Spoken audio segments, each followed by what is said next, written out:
नमस्कार,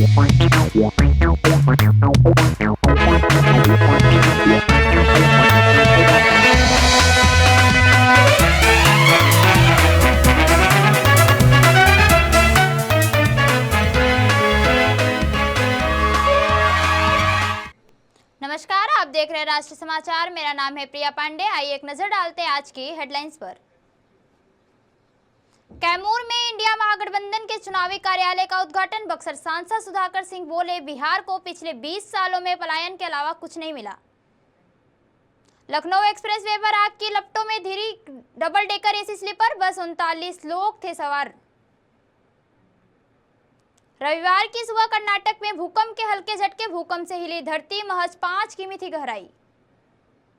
उत्तराखंड में बाहरी राज्यों के वाहन से वसूला जाएगा ग्रीन टैक्स, दिसंबर से होगी शुरुआत। भारत और चीन के बीच 5 साल बाद शुरू होगी डायरेक्ट फ्लाइट। कोलकाता एयरपोर्ट से आज उड़ान भरेगा प्लेन। कैमूर के भभुआ शहर में रविवार को इंडिया गठबंधन के चुनावी कार्यालय का उद्घाटन किया गया है। बक्सर सांसद सुधाकर सिंह और सासाराम सांसद मनोज कुमार ने संयुक्त रूप से फीता काटकर इसका उद्घाटन किया है। यह कार्यालय भभुआ विधानसभा से आरजेडी उम्मीदवार वीरेंद्र कुमार उर्फ वीरेंद्र कुशवाहा के समर्थन में खोला गया है। उद्घाटन के बाद बक्सर सांसद सुधाकर सिंह ने कहा कि महागठबंधन का चुनावी अभियान तेजी से चल रहा है। उन्होंने एनडीए सरकार पर निशाना साधते हुए आरोप लगाया कि बिहार को पिछले 20 सालों में पलायन के अलावा कुछ नहीं मिला। उन्होंने कहा कि सेमीकंडक्टर प्लांट गुजरात में स्थापित किया गया, जबकि बिहार अभी भी बेरोजगारी और गरीबी का सामना कर रहा है। वहीं सासाराम सांसद मनोज कुमार ने कहा कि 2020 के विधानसभा चुनाव में भी महागठबंधन के उम्मीदवार विजयी हुए थे। आगरा लखनऊ एक्सप्रेस पर रविवार सुबह एक बड़ा हादसा होते होते टल गया। काकोरी थाना क्षेत्र के रेवरी टोल प्लाजा से ठीक पहले एक double decker AC sleeper bus में भीषण आग लग गई। आग की लपटें इतनी तेज थी कि कुछ ही देर में बस का ढांचा ही बचा, बाकी सब जलकर राख हो गया।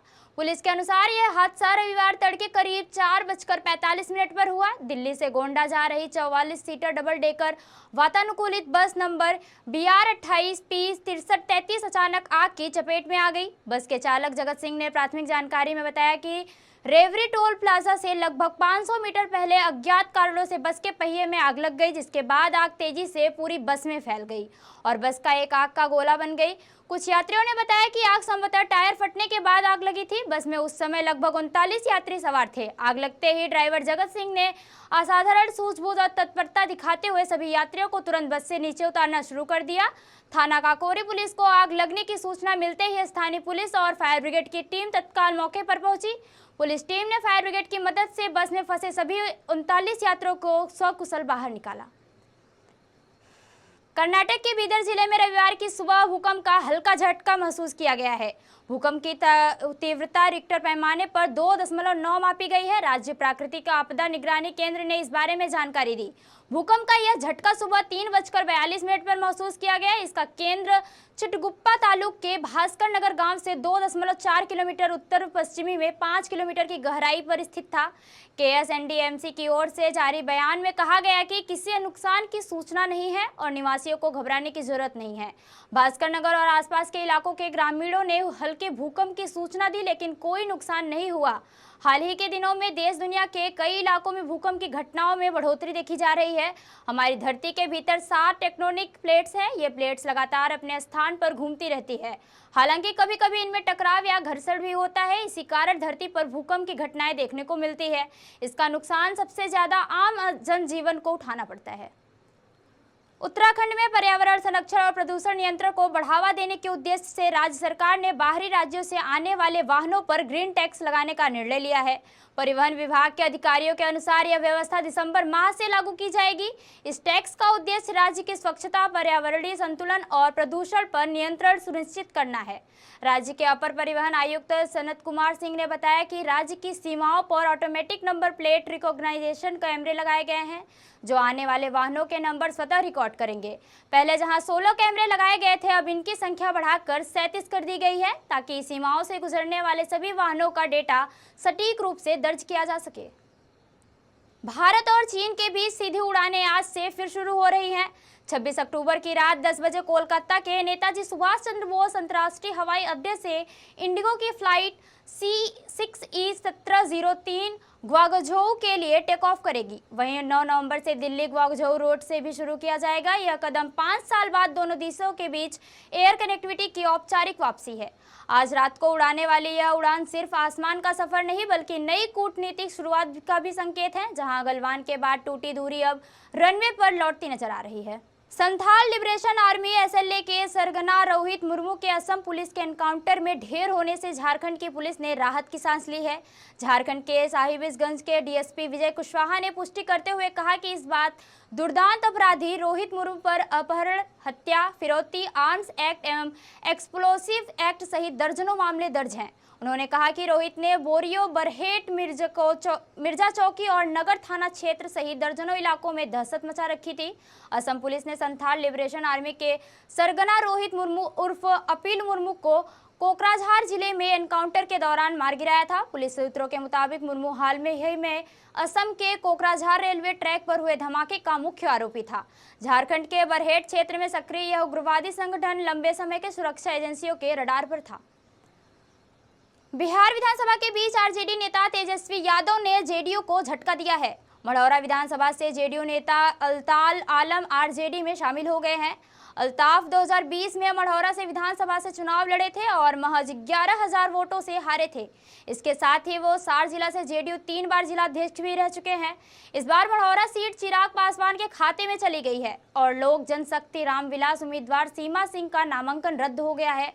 अल्ताफ के आरजेडी में शामिल होने से तेजस्वी यादव ने चुनाव में लीड ले ली है। उधर इस सीट पर एनडीए ने निर्दलीय अंकित कुमार को अपना समर्थन भी दे दिया है। मध्य प्रदेश के जिले में ड्यूटी के दौरान ब्राह्मण समुदाय के खिलाफ अश्लील और अमर्यादित टिप्पणी करने वाली महिला कांस्टेबल आज अंजू देवी जायसवाल को पुलिस अधीक्षक संतोष कोरी ने तत्काल प्रभाव से निलंबित कर दिया है। यह कार्रवाई वायरल वीडियो के आधार पर की गई है, जिसमें कांस्टेबल अंजू पुलिस वर्दी में ड्यूटी स्थल के दौरान ब्राह्मणों पर अश्लील टिप्पणी करती हुई नजर आई थी। घटना 24 अक्टूबर की है, जब शहर के एक स्कूल में गायिका शहनाज अख्तर का कार्यक्रम आयोजित था। यहां महिला कांस्टेबल अंजू की ड्यूटी लगाई गई थी। कार्यक्रम के दौरान उन्होंने ब्राह्मणों को लेकर अभद्र और अश्लील शब्दों का प्रयोग किया। वीडियो सामने आने के बाद यह मामला तेजी से बढ़ने लगा और पुलिस विभाग की छवि पर भी सवाल उठने लगे। झारखंड में चाईबासा के सदर अस्पताल में बड़ी लापरवाही का मामला और गंभीर हो गया है। शनिवार को जांच में थैलेसीमिया से पीड़ित 4 बच्चे HIV पॉजिटिव मिले हैं, जिसके बाद से यह संख्या बढ़कर 5 हो गई है। इससे पहले शुक्रवार को एक 7 साल का बच्चा HIV पॉजिटिव मिला था। एक दिन पहले 7 बच्चे के परिवार ने चाईबासा शहर के स्थानीय ब्लड बैंक द्वारा HIV संक्रमित खून चढ़ाने का आरोप लगाया था, जिसके बाद रांची से 5 सदस्यीय मेडिकल टीम इस मामले की जांच के लिए शनिवार को टीम पहुंची थी। मेडिकल टीम की जांच के दौरान उसी कस्बे में थैलेसीमिया से पीड़ित 4 और बच्चों के HIV संक्रमित होने का खुलासा हुआ है। अधिकारियों ने बताया कि जिस बच्चे में सबसे पहले HIV संक्रमण का पता चला था, उसे ब्लड बैंक आने के बाद से लगभग 25 यूनिट रक्त चढ़ाया जा चुका है। ये सभी बच्चे थैलेसीमिया से पीड़ित और उन्हें चाईबासा सदर अस्पताल के ब्लड बैंक में खून चढ़ाया गया था। जिला civil surgeon doctor Sushanto Manjhi के हवाले से बताया कि दूषित सुइयों के संपर्क में आने की वजह से बच्चों में HIV का संक्रमण हो सकता है। मध्य प्रदेश के अनूपपुर जिले में शुक्रवार देर रात लोगों को एक समूह ने एक न्यायाधीश को जान से मारने की धमकी देते हुए उनके घर पर पथराव किया है और उनके संपत्ति को नुकसान भी पहुंचाया है। पुलिस ने शनिवार को यह जानकारी दी। पुलिस अधीक्षक मोतियूर रहमान ने बताया कि यह घटना जिला मुख्यालय से करीब 35 किलोमीटर दूर भालूमाडा में देर रात लगभग 12:30 बजे हुई। उन्होंने बताया कि न्यायिक मजिस्ट्रेट अमनदीप सिंह चावड़ा ने भालूमाडा थाने में शिकायत दर्ज कराई है। अधिकारी ने बताया कि न्यायाधीश ने शिकायत में आरोप लगाया कि वह और उनका परिवार अपने आधिकारिक आवास में सो रहे थे, तभी लोगों ने एक समूह बनाकर उन्हें गालियां दी और जान से मारने की धमकी भी दी। न्यायाधीश ने आरोप लगाया कि समूह ने आंगन में पथराव करने से पहले संपत्ति को नुकसान भी पहुंचाया। शिकायत में आरोप लगाया है कि जैसे ही वह न्यायाधीश घर से बाहर निकले, हमलावर फरार हो गए। इस्लामिक स्टेट आईएसआईएस से जुड़े एक खौफनाक साजिश का पर्दाफाश हुआ है। मध्य प्रदेश के भोपाल के रहने वाले एक आतंकी अदनान के खिलाफ दर्ज एक एफआईआर में यह बड़ा खुलासा हुआ है कि उसने सोशल मीडिया के जरिए ज्ञानवापी मस्जिद के मामले में फैसला सुनाने वाले न्यायाधीश रवि कुमार को दिवाकर को जान से मारने की धमकी दी थी। पुलिस की ओर से दर्ज एफआईआर के मुताबिक भोपाल निवासी अदनान इंस्टाग्राम पर अकाउंट चला रहा था। इसी अकाउंट से अदनान ने न्यायाधीश रवि कुमार को दिवाकर की तस्वीर पोस्ट की, जिसमें उनकी आंखों के ऊपर लाल रंग से काफिर लिखा गया था। एफआईआर में इस बात का स्पष्ट जिक्र है कि इस पोस्ट के जरिए अदनान ने अपनी चरमपंथी विचारधारा से जुड़े लोगों को ज्ञानवापी मामले की सुनवाई करके न्यायाधीश की हत्या के लिए उकसाया था। इस पोस्ट को कई लोगों ने देखा था। एफआईआर में आगे कहा गया है कि अदनान ने केवल धमकी ही नहीं दी, बल्कि अपने इंस्टा पोस्ट के जरिए दूसरे धर्मों की धार्मिक भावनाओं को आहत करने, विभिन्न वर्ग के बीच वैमनस्यता और विद्वेष फैलाने का राष्ट्र विरोधी गतिविधियों को अंजाम दिया है। बॉलीवुड अभिनेता सलमान खान ने हाल में ही में सऊदी अरब में एक शो के दौरान बलूचिस्तान को पाकिस्तान से अलग देश बताया था, जिसको लेकर पड़ोसी देश तिलमिलाया हुआ है। शहबाज सरकार ने सलमान खान को आतंकवादी घोषित कर दिया है। इसको लेकर पाकिस्तान के गृह मंत्रालय ने नोटिफिकेशन भी जारी कर दिया है। पाकिस्तान के गृह विभाग ने सलमान खान को 4th शेड्यूल में डाल दिया है, यानी उन्हें आतंकी घोषित कर दिया गया है। यह लिस्ट एंटी टेररिज्म एक्ट के तहत आती है और इसमें शामिल व्यक्ति पर पाकिस्तान में कानूनी कार्रवाई भी की जा सकती है। इस संबंध में आधिकारिक नोटिफिकेशन भी जारी किया गया है। हालांकि सलमान खान या उनके प्रतिनिधियों की तरफ से इस मामले पर अभी कोई प्रतिक्रिया नहीं आई है। भोजपुरी के पावर स्टार पवन सिंह की पत्नी ज्योति सिंह काराकाट से निर्दलीय चुनाव लड़ रही हैं। वो लगातार जनसंपर्क कर लोगों से अपने पक्ष में मतदान करने की अपील भी कर रही हैं। इसी बीच भोजपुरी की एक्ट्रेस अक्षरा सिंह ने ज्योति सिंह का सपोर्ट किया है। एक चैनल को इंटरव्यू के दौरान अक्षरा सिंह ने कहा कि अच्छी बात है कि ज्योति सिंह चुनाव लड़ रही हैं। एक महिला होकर मैं बहुत ही ज़्यादा अच्छा चाहती हूँ। आज वो जो भी कुछ कर रही हैं अपने बलबूते कर रही हैं। कोई किसी की जर्नी नहीं देखने गया है, कौन किस पड़ाव से गुजर रहा है और अपने जीवन में किस तरीके से जूझ रहा है, यह आप और हम तय नहीं कर सकते हैं और ना हम आकलन करने का हक है। अपने चुनावी हलफनामे में ज्योति सिंह ने अपने पति के नाम का जिक्र नहीं किया, बल्कि अपने वैवाहिक स्थिति के कॉलम में खुद को पर्याप्त नारी बताया है। ज्योति सिंह ने पति के स्थान पर ख्याति प्राप्त भोजपुरी कलाकार लिखा है। बीते 5 सालों में उनकी कुल संपत्ति में कोई इजाफा नहीं हुआ है। ज्योति ने बताया कि उनके पास कुल 18,80,000 रुपए की संपत्ति है। इसमें 2024 मॉडल की ग्रैंड विटारा कार, जिसकी कुल कीमत 14 लाख रुपए भी शामिल है। उनके पास 30 ग्राम सोना, मंगलसूत्र, चैन और अंगूठी भी है, जिसकी कीमत करीब 4 लाख रुपए बताई जा रही है। ज्योति सिंह के पास 80,000 रुपए कैश भी है। अमीरगढ़ तालुका के आदिवासी क्षेत्र खुनिया गांव में एक पौराणिक अष्टभुजा माता जी का मंदिर है। पिछले 40 वर्षों से लाभ पंचम के पावन अवसर पर इस मंदिर में 56 भोग अन्नकूट का आयोजन होता आ रहा है और हजारों भक्त माता जी के दर्शन और प्रसाद ग्रहण कर स्वयं को धन्य मानते हैं। अमीरगढ़ तालुका के खुनिया गांव में वर्षों पहले खुदाई के दौरान एक मूर्ति मिली थी और समय के साथ भक्तों के सहयोग से इस स्थान पर एक मंदिर का निर्माण किया गया है।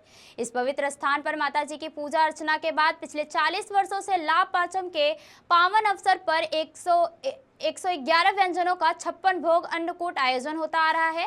इस पावन स्थल पर हजारों व्यक्ति आते हैं और माता के चरणों पर झुककर अपना सिर झुकाते हैं, आशीर्वाद और प्रसाद का लाभ भी प्राप्त करते हैं और धन्य महसूस करते हैं। एरिया में होते हुए भी माँ भगवती की कृपा से अनन्य भाव से लोग आते हैं, अनन्य भाव से श्रद्धा से विश्वास से माँ के चरणों में सिर नवाते हैं और साथ सहयोग देते हैं।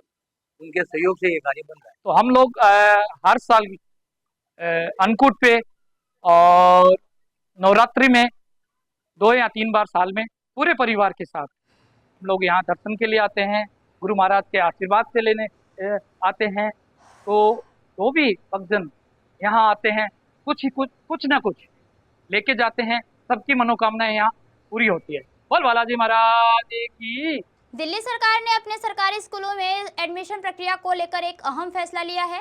शिक्षा निदेशालय ने शैक्षणिक सत्र 2026 से 27 से लागू होने वाले नए नियम जारी किए हैं, जिनके तहत अब कक्षा 1 में दाखिले के लिए बच्चे की न्यूनतम उम्र 6 साल और अधिकतम उम्र 7 साल तय की गई है। यह बदलाव राष्ट्रीय शिक्षा नीति NEP 2020 और शिक्षा अधिकार अधिनियम 2009 के अनुरूप किया गया है। शिक्षा विभाग का कहना है कि यह फैसला बच्चों के मानसिक, भावनात्मक और सामाजिक विकास को ध्यान में रखते हुए लिया गया है, ताकि वे औपचारिक शिक्षा के लिए पूरी तरह तैयार हो सके। दिल्ली सरकार द्वारा जारी किए गए सर्कुलर में प्री स्कूल से लेकर पहली कक्षा तक की उम्र में इस प्रकार तय की गई है। नर्सरी के 3 से 4 साल, लोअर केजी से 4 से 5 साल, अपर केजी के बच्चे 5 से 6 साल और कक्षा 1 से 6 से 7 साल। सूरत, जिसे स्मार्ट सिटी कहा जाता है, आज उसी शहर की एक ऐसी सच्चाई सामने आई है जो विकास के सारे दावों पर सवाल खड़े कर देती है। पांडेसरा इलाके की LIG 540 इमारतें, जहां हर पल जिंदगी और खंडहर के बीच आसमान टंगा हुआ है, हल्की सी हवा और पूरी बस्ती मलबा बन सकती है। लोग काम करते हैं 12 से 14 घंटे रोज पर और अपनी ही जान के लिए एक सुरक्षित छत नहीं जुटा पाते हैं। क्या है यह स्मार्ट सिटी का सच? क्या यहाँ सिर्फ चमक दिखाई देती है और अंधेरे को छुपा दिया जाता है? हमारे संवाददाता रोशन चौधरी की एक ग्राउंड रिपोर्ट देखिए। खंडहरों में लोग रहने को मजबूर, स्मार्ट सिटी की चमक के पीछे छुपी असलियत। ईंटें टूटी है पर उम्मीदें अभी भी जिंदा है। पांडेसरा सूरत में रह रहे लोग अपनी जान दांव पर लगाकर जी रहे हैं। ना सुरक्षा, ना विकल्प, ना सुनने वाला कोई। सूरत के इस जर्जर इमारत में हर रात लोग डर के साए में गुजारते हैं। विकास के दावे बहुत हैं, पर इन खंडहरों में रहने वाले अब भी बुनियादी हक की लड़ाई लड़ रहे हैं। जरा गौर से देखिए इस खंडहर को। यही है उस गुजरात मॉडल वाले राज्य की स्मार्ट सिटी कहे जाने वाली सूरत की असली तस्वीर। ये जर्जर इमारतें सिर्फ ईंट और सीमेंट नहीं, गरीब की मजबूरी और सिस्टम की बेरुखी बयां कर रही है। देश भर में विकास की मिसाल पेश करने वाला गुजरात और उसका चमकता शहर सूरत आज इन खंडहरों की परछाइयों में सांस ले रहा है। यह दृश्य है पांडेसरा इलाके के LIG 540 भवनों का, जहां हल्की सी हवा का झोंका भी इन जिंदगियों को मलबे में बदल सकता है। लेकिन अफसोस, सूरत महानगर पालिका की नजर इन बस्तियों तक कभी पहुंची ही नहीं। अब सवाल उठता है, अगर किसी दिन कोई अनहोनी हो जाती है तो जिम्मेदार कौन होगा? नगर पालिका, सत्ता में बैठे नेता, या फिर वही मासूम लोग जो पेट की आग बुझाने के लिए अपनी जान की बाजी लगाकर यहाँ रहने को मजबूर है? राष्ट्रीय समाचार ने जब इस मुद्दे को उठाया तो हमारी टीम ने मौके पर पहुंचकर लोगों से बात की। चलिए आपको यहाँ के अंदर का दृश्य दिखाते हैं कि कैसे यहाँ पे लोग रहते हैं और क्यों रहते हैं। ऐसी क्या मजबूरी है कि लोग अपनी जान जोखिम में डालकर इस खंडर में रह रहे।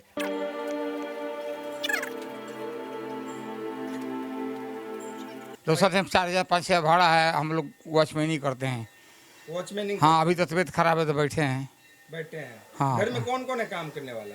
कोई नहीं, एक लड़का है, एक औरत है, हम है। औरत को भी हार्ट का ऑपरेशन हुआ है। बना के सरकार दे, हमारा है दस्तावेज है तो सरकार बना के दे। नहीं, जब तक नहीं बनाएगा हमको भाड़ा दे, हम दूसरा ट्रेन एडजस्ट हो जाए। आदमी मजबूरी से 12 साल हो गए, 12 घंटा ड्यूटी कंपनी में करने के बाद भी पगार नहीं मिलती है। तो इस कारण से आदमी सक्षम होकर के यहाँ रहता है। अरे हम लोग भाई कमाते खाते, हमारे पास तो इतना पैसा नहीं है। अच्छा। जो हम दूसरी जगह रहे जाके, इसके लिए गरीब होते, इसके लिए हमको यहाँ रहना पड़ा है ना। अच्छा। तो क्या करेंगे? अभी जो कमाते हैं वही घर चलते हैं। अभी तो ज़्यादा पैसा नहीं है जो हम दूसरी जगह जाकर रहे। रूम देख रहे हैं हम लोग, रूम मिल जाएगा, हम खाली करने वाला है। हाँ, भाड़े से लेने का है ना। सरकार भाड़ा नहीं देती है ना, बोले। अच्छा। हाँ, सरकार भाड़ा नहीं देती है ना। और ये 200 अर्बन में है तो नंबर लिखा है तो हम लोग को ले लिया। बिल ने खारा पानी बनाया है, ऊपर छक्के खड़े ने, तो जितना पानी गिरता है इससे तो 2 बार 3 बार में हम लोग को सुधार, हम लोग को कहाँ जाएगा? कहाँ जाएंगे? आपको पता है ना कि बिल्डिंग कभी भी गिर सकती है, फिर भी अपनी जान जोखिम में क्यों डाल रहे हैं? तो सरकार हम लोग को देना, बड़क लगाना चाहिए ना। जो बिल्डिंग खड़ी कहाँ, हम लोग को कहाँ जाएगा वो बताओ, कहाँ जाएंगे? हाँ। बात भी इनकी सही है कि आखिर ये लोग जाए तो जाए कहाँ। आप इनकी हालत देख के अंदाज़ा लगा सकते हैं कि ये किस तरह से अपना गुजारा कर रहे हैं। यह बहुत ही दुखद है। ऐसी मजबूरी में यहाँ पे जो अपनी जान जोखिम में डालकर लोग रह रहे हैं, इस पे सरकार और प्रशासन को संज्ञान लेना चाहिए। लोगों ने दर्द भरी आवाज में कहा, हम रोज 12-14 घंटे काम करते हैं, लेकिन कमाई इतनी नहीं होती कि कहीं और किराए का घर ले सके। हम सरकार और प्रशासन से बस यही मांग करते हैं, जब तक नया घर न मिले हमें रहने के लिए किराया दिलाया जाए। ये कहानी सिर्फ सूरत की नहीं है, ये कहानी उस भारत की है जिसके पास आवाज तो है मगर सुनने वाला कोई नहीं। आखिर कब तक विकास की चकाचौंध में गरीबों की जिंदगी अंधेरे में दबी रहेगी? यह सवाल सिर्फ सूरत का नहीं, यह सवाल पूरे देश की उस मिट्टी का है जिस पर खड़े होकर हम स्मार्ट इंडिया का सपना देखते हैं। अगर सिस्टम सोया रहेगा तो ये खंडहर किसी दिन मासूम जिंदगियों की कब्र बन जाएंगे। तो ये थी अब तक की खास खबरें, और खबरों के लिए बने रहिए हमारे साथ। तब तक के लिए नमस्कार।